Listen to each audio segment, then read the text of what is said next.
this is not the time to go to your children and be like, to vent about your custody situation. Again, this is their holiday as well.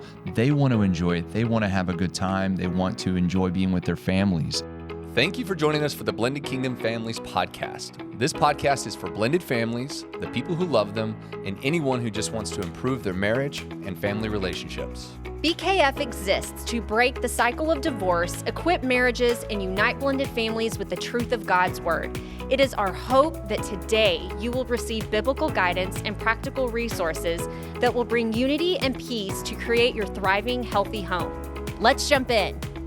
Hey guys, welcome back to the BKF podcast. We're excited to be with you today. If you haven't already, take an opportunity, like, share, comment, subscribe to our YouTube channel, or if you're listening on Audible, you can go to our YouTube channel and the full video format is on that on our channel. So today we're going to be continuing a series where we've been talking about the holidays. Yes. And you're looking particularly nice today and beautiful. Well, thanks. But we're going to talk about coping with transitions. And really what we mean by this is transitions is any time that your child's going from one house to the next. Yes. And specifically, I know this happens a lot during the holidays, and we talked a lot last week about flexibility, and we talked a lot about, sharing and doing different things, and as that as an opportunity to start building a better relationship with your co-parent. But today we're just going to talk about coping with transitions and what that means. Yeah. So, explaining what transition is, it's really just a handoff of you're taking your child, they're leaving your home and going to the other home, or maybe they're transitioning to grandparents' house. We know that everyone's holiday season looks different. Maybe they're going to see extended family. But I think one thing to remember during transition seasons is that it can be very stressful on the children. And especially if there's not, a good plan or foundation put in place. Kids thrive in environments of routine and environments of structure. And I think, we as parents and co-parents, step-parents, that, when we can work together for the betterment of our children and provide that for them, I think that it allows them to really enjoy the holiday season even more. Yeah. And note, these transitions are maybe for longer times too. Yes. So, if they're used to doing like an extended weekend, so like a Thursday through Monday, or maybe even if it's week on, week off, or, however your custody, but holiday transitions could be for 10 days, could be for 12 days. It could be a longer season. It could be even longer than that. So there are things to consider, not only internally that you're facing as a parent, but also, like you said, how do you alleviate some of the stress for the children? How do you alleviate some of the things that they may or may not want during that time? Absolutely. And there's so many things that you can consider with that. So of course, having good, healthy communication. And again, you guys, we understand that that's not everybody's situation. That's why there are the parenting apps and, communication apps that are available that you can use. But again, when you can communicate, you can have, at least a foundational plan in place.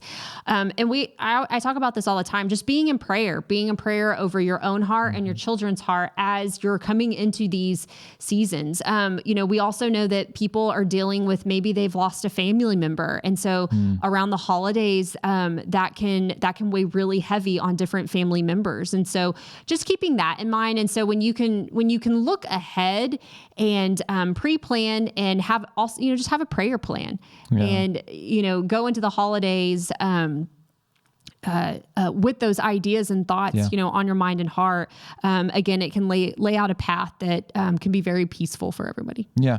And as you get into these transitions, the first thing I would say is, give the children time to acclimate. I'm just thinking about, we're raising for our blended family, raising a teenager. And I'm going to tell you something. He's stressed a lot. Yeah. I mean, what they're dealing with is stressful. So they're coming into the holiday season and really wanting to relax. Yes. They're wanting to calm down, maybe not be on the go quite as much, sleep. These are things. So just giving your kids time to breathe as they kind of acclimate to your home. So this is kind of after you transition and they come into your home, and just giving them time to acclimate and breathe and relax and just get used to the environment of being on vacation. I think that's going to set the tone for kind of their whole trip. But the last thing they want is to walk in the door and just be bombarded with questions or activities or things. And, they just want maybe one time just to relax. Yeah, absolutely. I think rest is so important. It's where we refuel. It's where we refresh in the Lord's presence. And when we can do that, when we can allow our children to do that, I know some people do sports during the holidays. Yeah. Like sometimes that happens. And, I think you just have to be even more intentional about learning, when to say yes to certain things, learning when to say no, but providing that opportunity for your child to rest. And, I would say another thing about the holidays with your children is if they're going to the other house or, the extended family for a certain period of time that they're not used to, maybe think about some of the things that you're packing, like favorite toys or maybe their favorite pajamas. Also communicating some things with the other family or extended family, like they love these snacks. They love doing these activities. They love these movies, or, hey, they can only watch these movies and they're not allowed to watch this. Again, just doing everything that we can on our part to make that experience the best that it can be for them. Yeah. And what we don't want to do, and this is kind of one of those, like, we're going to tell you a lot of things that are great, but there are some things that we definitely want to avoid. And I know that with heightened emotions especially during holiday seasons, there's an opportunity to vent or to complain or to address directly with the children why you don't like a certain schedule or why that you're upset that, they're only here for so many days. So what we're trying to indicate to you is this is not the time to go to your children and be like, to vent about your custody situation. Again, this is their holiday as well. They want to enjoy it. They want to have a good time. They want to enjoy being with their families. Yeah. So not specifically or there's that transitions or right when they walk in or however that looks, but not really just diving into custody issues. Well, and I would recommend not doing that anyways. Yeah. So, that's probably a conversation that doesn't need to happen. Yeah, at all. Yeah. So as you look at this and you go, okay, what are some other strategies we can do to alleviate any type of anxiety during the transitions? I would ask your children also, what would make this transition easier? Sure. What makes it easier for you? What, I know this is weird, but I know some parents kind of work this out where it's like, hey, we're going to meet at the Dairy Queen halfway between. That may not be such a good deal for the children, especially as they get older and they're like, dude, what am I? Like a drop-off menu? Like, why is this, why are we meeting at Dairy Queen? I don't even, whatever that restaurant is or that place or whatever that is. But maybe it's like, hey, would you rather, come here or go there or what that may look like? Drop off at the house. Yeah, exactly. Yeah. And it may have worked in years previous, but again, what does that look like for the child, especially as they get older? Yeah, I know that was something that we worked out in our family to make that process easier for Michael. We no longer met halfway at places. We just would drive to the other parent's house, and then they would drive to our house, and it took a couple of years to get there. And looking back now, I can say that a lot of that was probably pride and just wanting to avoid any type of conflict, but it did make it a lot easier for our son when we could do that. And there were some times when, one party couldn't bring them. So the other party would do it, and we would just cover twice the next time. And so, I think little things like that can make a huge difference. And like you said, I think just asking the children, what can I do, and what can your other parent do to make the process easier? Yeah. And just talk through those, and again, we've been focused a lot on the children. I want to kind of turn this back and, just from our own emotional standpoint. Yeah. So, and I'm going to kind of ask you a question, Vanessa, from the bio-parent perspective, what emotions are you dealing with during transition, especially during holiday season, and how can you cope with those emotions?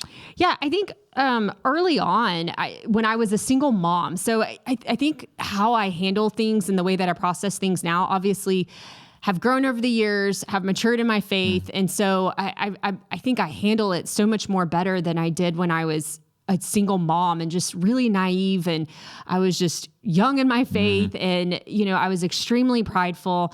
I think some of the things that we can struggle with is just, it's fear. I remember being a single mom and fearing is he going to want to come back and stay with me, or is he really going to like it over there? And as petty as that seems, you know, I couldn't provide my son with a whole lot of toys. I remember going to the dollar store. That's where I bought his toys and buying the dollar toys. And maybe if I had enough, I could get him a $15 toy. But I just remember feeling almost inadequate as a single mom and, you know, as a parent at that time. Now my heart is so much more, I hope he enjoys this time with his dad and his stepmom and his brothers over there. Like, and more so just praying into his experience that it's going to be good, that it's going to be fruitful, instead of just worrying and, you know, letting the enemy like play these thoughts of like, oh, he's going to come back, you know, wanting this or saying this or doing that. And what you're doing isn't enough. And so I think those are some of the things that, you know, parents can struggle with, or biological parents, at least that's what I struggled with. But I think now that I've gotten older, Michael's gotten older, and again, just, you know, checking the character of our heart, you know, I want him to have a wonderful relationship. I want him to have a wonderful experience with his dad and his stepmom. So it's more so of just being prayerful into that and just trusting the Lord and releasing him, you know, when he does go, that God, you got him over there and it's going to be a blessed time. Yeah. No, I 100% agree with that. And I can imagine from the single mom to now, and just that maturity over time, and faith maturity over time. And that's why we talk so much about prayer and being in the Word, and that being a big part of understanding and dealing with the emotions of being in a blended family can be so important. And I'll turn the question around. So, you know, I get a question now. You get a question. Well, and you work with some teens and, you know, with Scott's has been a counselor for almost 16 years now. And so, or a therapist, counselor therapist. I'm not kidding you. You say that and I start to feel really old. It's okay. I mean, like I am feeling the age. And the gray beard of 16 years of counseling. I like it. I like the gray beard. But, you know, what are some common emotions of kids during transition time? Because I know you've counseled a lot of blended families, a lot of teen kids. You know, what are some of the emotions and the things that you see with kids during those holiday seasons? Well, one of the things that sticks out to me the most is understand that kids have a different agenda than parents. Sure. And their agenda is, I want to have fun. I want my friends. There are certain things that I want. They're very egocentric. Right. Children are very egocentric.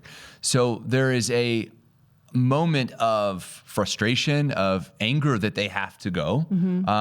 Even though they would enjoy that. And again, that's why we talk about those transition seasons. And, you know, when they come into the new, you know, the other home, and there's a process by which to acclimate them. It's not just a snap of the finger and they're in a different mindset. So the egocentric kids really feel that, like, I don't want to have to transition. The other emotions they feel is they don't want to disappoint or let down the other parent. So they feel almost like the need to be on stage.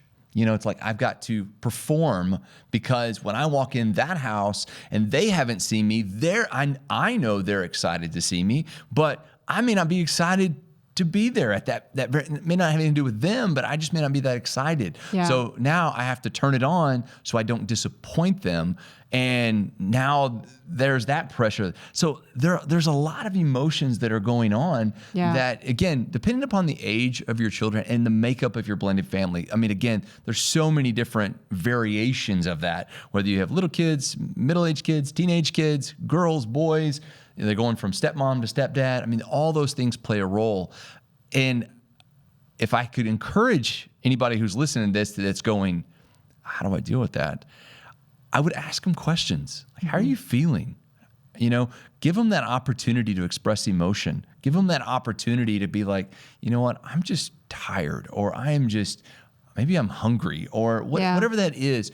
But again, don't just expect them to act a certain way because they've walked in your door. No, absolutely. I think one thing when it comes to coping with transitions is just having grace for everyone, having grace for your children, having grace for your co-parent, especially during the holiday season. You know, again, a lot of times emotions are really heightened, but one of the questions that I had too was, how do you pray through those transition times? And so, you know, again, when we can when we could be forward thinking, and we know that these things are coming up. We know that, and maybe you've seen in the past years, like, okay, Johnny hasn't really dealt with leaving our house and going to the other parent's house well. And we know that he's going to be there for 5 days.